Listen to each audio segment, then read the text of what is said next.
Welcome to the Deep Dive. Today we're really getting foundational. We're looking at the first few clauses 1 through 4 of ISO IE 27303.2017. That's right. This is the standard that, gives guidance on implementing an information security management system, an ISMS, based on ISO 27701. Exactly.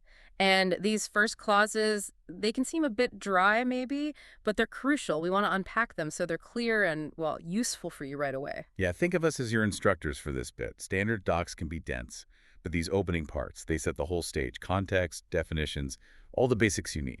We'll try to make it pretty digestible. Okay, let's jump in. Clause 1, scope. What's the core idea here? Well, Clause 1 basically just tells you what this document, 2700003, is for. It draws the lines. Right. Its main job is offering explanations and guidance, specifically on ISO AC 27001.2011. It's not like a general guide to all security stuff. Ah, okay. So it's not the rule book itself, more like the official commentary or guide for the 27001 rule book. Exactly. Perfect way to put it. It gives recommendations, that's the shared language you'll see, and possibilities, using can, and permissions, using may, all related back to the requirements in 27001. So it's the how-to for the what that's in 27001. Precisely. It helps you interpret and implement that core standard. That's a really useful distinction. So if you're looking for, I don't know, general security best practices everywhere, this isn't quite it. It's more focused. Very focused. Laser focused really on the ISMS requirements from 27001. It stays in its lane, helping you build that specific system. Got it. Sets the expectations. Okay, clause 2, normative references. Sounds like required reading. Huh.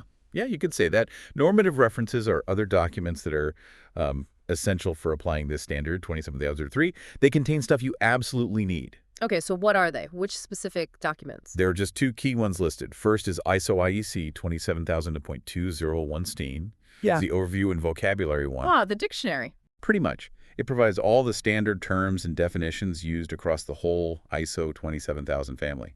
So we're all speaking the same language. Makes sense. So if you hit a term in 27003 you don't know, you check 27000. That's the idea. It's the foundation for the terminology. The second reference is, no surprise, ISO IE 27001.2012. The requirements standard itself? Yep. The one that 27003 is providing all the guidance for. Right, really ties them together. Now, there was something about dated versus undated references. What's that about? Oh, yeah, that's just standard practice. If a reference has a specific year, like 27000.2016, you use that version. Only that one. Right. But if it's undated, you always use the latest, most current edition, including any amendments. Keeps things up to date. Okay, important detail. Good to know. Let's move to clause 3. Terms and definitions. Seems like it follows right on from clause 2. It does, yeah. And it's super straightforward. Clause 3 just points you back to ISO ILA 27000.201 STEAM for all terms and definitions. So no new definitions invented just for 27003. Nope. It keeps everything consistent. All definitions come from 27000. Makes it much easier, really. Okay, and it also mentions some online databases from ISO and IEC. Ah, yes. Those are handy resources if you really want to, dig deep. There's the IEC Electropedia and the ISO online browsing platform. Good for extra research. We can maybe link those. Definitely. They're the official sources if you want to explore terms beyond just the basics. Excellent. Okay, now we're getting into the meat of it, I think. Clause 4, context of the organization. Absolutely. This is where it starts getting really practical for implementing an ISMS. Clause 4 is all about understanding the organization itself, inside and out, and its environment. It's foundational. And it's broken down into subclauses, right, starting with 4.1. Yes, exactly. 4.1 is understand the organization and its context. So what's the main task here? What does the standard require? The required activity is pretty clear. The organization has to figure out the external and internal issues that are relevant to why it exists, basically, and that could affect its ISMS achieving its goals. Okay, a 360-degree view. Let's break that down. External issues. What falls under that? External issues are factors, well, outside the organization's direct control. The standard lists things like social and cultural factors, political climate, legal stuff, regulations, financial conditions, technology trends, the natural environment, competitors. The world outside the office walls? Pretty much, yeah. Yeah. The environment it operates in. Can you give some concrete examples? Make it less abstract? Sure. Like new data privacy laws coming into effect. That's a legal external issue. Major natural disaster risk in your area. That's natural. Hackers developing new attack methods. Technological. Even, say, a recession impacting customer demand. That's financial macroeconomic. Right, things happening to the organization. Okay, what about internal issues, things inside the company? Internal issues are factors more within the organization's control. The list here is also quite detailed. The company culture, its policies and goals, the governance structure, roles, responsibilities, any standards it follows, contracts, processes, its resources like people and knowledge, physical buildings, IT systems, how info flows, how decisions get made, even results from past audits or risk assessments. Wow, that's a deep look inward. So why go through all this analysis, external and internal? What's the payoff? Good question. There are three main reasons highlighted. First, it helps you define the scope of your ISMS, which we'll get to in 4.3. Second, it's absolutely vital for identifying risks and opportunities for information security, which is Clause 6. And third, it helps make sure your ISMS can change and adapt over time as these issues change. Okay, so it feeds directly into other key parts of setting up the ISMS. Directly, the results are inputs for 4.3, 6.1, and also 9.3, which is about management review.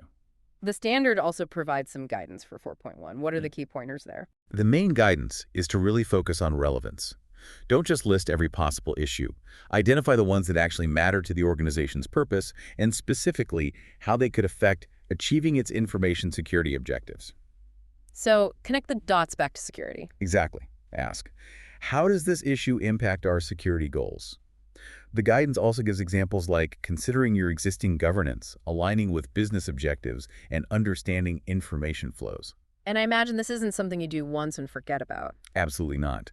The guidance stresses that these issues, both external and internal, are always changing. So you need to review and update this understanding regularly. What about documentation? Do you have to write all this down? Interestingly, it's not strictly mandated unless the organization decides it's necessary for the effectiveness of the management system. It refers back to a general documentation clause in 27001, so it depends on what you determine you need. Okay. Flexible there. And there was a final note on the definition of organization. Oh, right. Just a clarification, that organization is a very broad term here. It could be a whole company, just one department, a nonprofit, government agency, even a partnership. The standard applies widely. Makes sense. Okay, moving on to 4.2. Understanding the needs and expectations of interested parties. Who are these interested parties? Interested parties are basically any one person or group who has a stake in your organization's information security. The required activity here is to figure out who these relevant parties are and what their security-related requirements or expectations are. Stakeholders, essentially. Yeah, stakeholders is a good way to think about it. Yeah. The official definition from 27,000 is anyone who can be affected by, or perceive themselves to be affected by your decisions or activities. Okay. Can you give examples? Who might they be? Sure. Externally, think regulators, shareholders, your suppliers, customers, maybe industry groups, even competitors or activists sometimes. And internally. Internally, it's top management, people who own processes or systems, HR, IT support, general employees, and definitely the security team itself. And understanding their needs feeds into other parts too, like the context analysis. Yes, exactly. The output from 4.2, who cares, and what they need is used when you determine the scope in 4.3, and again when you plan actions for risks and opportunities in 6.1. What's the guidance for doing this? How do you figure out their needs? The guidance is pretty straightforward. First, identify who your relevant internal and external interested parties are. Then, for each one, figure out what their requirements related to information security actually are. It's a two-step process. Identify, then understand requirements. And like the context, these needs and expectations probably change. Definitely. They evolve as business changes, as regulations change, as threats change. So yeah, the standard says you need to review these regularly too. Keep it current. Same question about documentation. Is it mandatory for 4.2? Same answer as 4.1, actually. Documented information is only mandatory to the extent the organization decides it needs it for the ISMS to be effective. Good practice to write it down, but not explicitly required by default. Okay, got it. Now for 4.3, determining the scope of the information security management system. This feels like where you draw the line on the sand. That's a great analogy. It absolutely is. The requirement is to determine the boundaries and the applicability of the ISMS.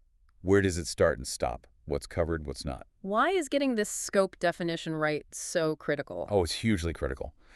Because everything else depends on it. Your risk assessment, the controls you choose, how you monitor things, it all happens within the defined scope. Getting it wrong or having it poorly defined means your whole ISMS might miss the mark. And changing it later could be messy. Very messy and costly.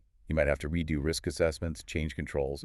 It's much better to get it as right as possible up front. So what factors should an organization consider when drawing these boundaries? Well, you need to look at the external and internal issues from 4.1, the interested party requirements from 4.2, which parts of the business are actually ready, all the necessary support functions for what's in scope, and crucially, any outsourced activities. It's quite comprehensive.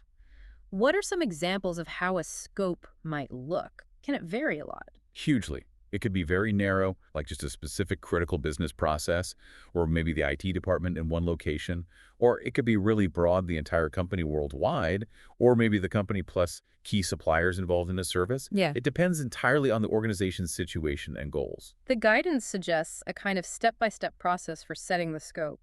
Yeah, it offers a logical flow. Start with preliminary scope, maybe defined by management, then look closely at different departments, figure out the interfaces, include necessary support functions, get that refined scope evaluated by everyone involved, and finally, get top management to formally approve the documented scope. It also mentioned paying attention to outsource activities and interfaces. Why the special mention? Because security doesn't stop at your legal boundary if you outsource important functions. If an external provider handles critical data or processes, their activities, and how they connect to you, the interfaces, whether physical, technical, or just organizational processes, need to be considered within your scope to ensure security is managed effectively. No gaps. Right, you can't just ignore parts handled by others if they affect your security. What should the actual documented scope statement include? The guidance says it should clearly define the organizational boundaries and interfaces, the IT system boundaries and interfaces, and the physical location boundaries and interfaces covered by the ISMS. Very specific. Okay. That brings us to the last subclause, 4.4, Information Security Management System. Sounds like the wrap-up for Clause 4. It is, in a way. The requirement here is simple but broad. The organization shall establish, implement, maintain, and continually improve an ISMS according to the standards requirements. So while 4.1, 4.2, and 4.3 are about figuring out the what and where, 4.4 is the actual instruction to do it. Build it, run it, keep it going, make it better. Exactly. It's the overarching mandate. All the other clauses, especially the ones that follow, tell you how to do this, the specific elements you need. But 4.4 says you actually have to put it all together and make it work as a system. Then make it a continuous cycle, establish, implement, maintain, and improve. That continual improvement part is key. Yeah. An ISMS isn't static. Interestingly, the source notes say there's no specific guidance for 4.4 itself. Why would that be? Well, because the entire rest of the standard is essentially the guidance for 4.4. All the clauses on leadership, planning, support, operation, performance evaluation, improvement. That's how you establish, implement, maintain, and continually improve. Clause 4.4 is the requirement, the rest is the how-to. Ah, that makes total sense. It doesn't need separate guidance because the whole document provides it. Okay, so that wraps up our walkthrough of clauses 1 through 4 of ICYEC 27003. If we look back, what are the absolute key takeaways from this foundational section? I think the main thing is realizing just how critical this groundwork is. Clause 1 tells you what the guide is for. Clause 2 points to your essential tools, the vocabulary in 27,000 and the requirements in 27,001. Clause 3 confirms the dictionary. And then Clause 4 forces you to really understand your specific world, your context, your stakeholders, and crucially, where your security efforts need to focus by defining the scope. They really are the building blocks, aren't they? You can't just jump into picking controls without doing this first. Absolutely not. Trying to build an ISMS without understanding context, stakeholders, and scope is like building a house with no foundation or blueprints. It's just not going to work effectively, or it might collapse. This initial work is what makes the rounded process meaningful and tailored. Yeah, it makes the difference between just ticking boxes and actually managing security in a way that fits the organization. Exactly. Getting this right sets you up for success with the rest of ISO 27001 and helps ensure your ISMS actually protects what matters. Well, this has been really clarifying. It definitely helps demystify those initial, sometimes intimidating parts of the standard.